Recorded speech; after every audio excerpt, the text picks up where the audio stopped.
WALSH young people flock to socialism because they have been badly parented and badly educated. Alexandria Ocasio-Cortez is riding a wave of socialist enthusiasm among the younger generations.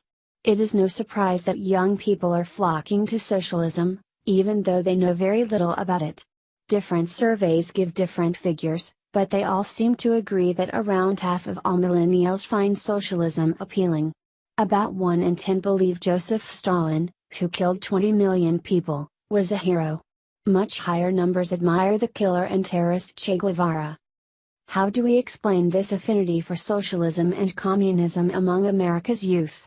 The left has its own rationales, but I think the explanation is really quite simple. It's a matter of arithmetic: failed parenting plus failed education system equals socialists.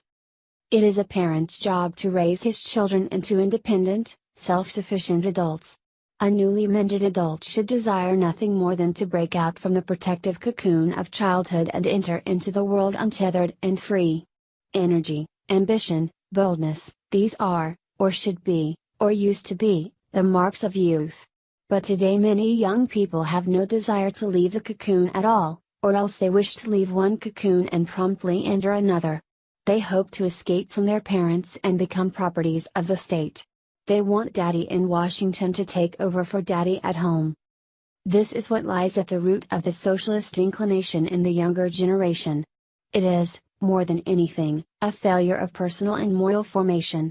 It may not be fair to blame this entirely on parents. It's theoretically possible that a well-parented child could grow into a socialist, but the link is hard to ignore. Our education system has contributed enormously to this problem. A person need only have a very basic knowledge of recent world history to understand that socialism and communism are blights on the earth.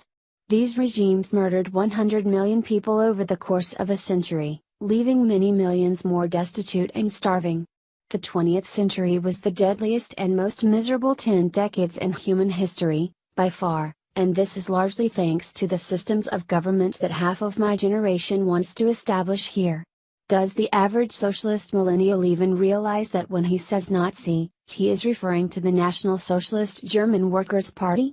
I assume he does not know, but how is that possible?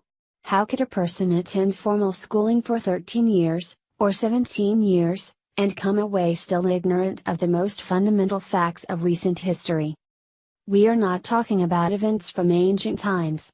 We are talking about events that many people walking the earth today actually lived through, and are still living through, in places like Venezuela. Yet the Democrat Party has tapped into a large supply of educated people who possess almost no functional knowledge whatsoever. How can we call our education system anything other than a cataclysmic disaster in the face of this? It has produced ignorance, intellectual laziness, and idiocy on an unprecedented scale. And it has managed this feat at precisely the moment when knowledge and information have never been more readily available. The crop has been fertilized by bad education and bad parenting, and now it is no trouble for the socialists to come along and pick the fruits. There is no real way to stop them, either,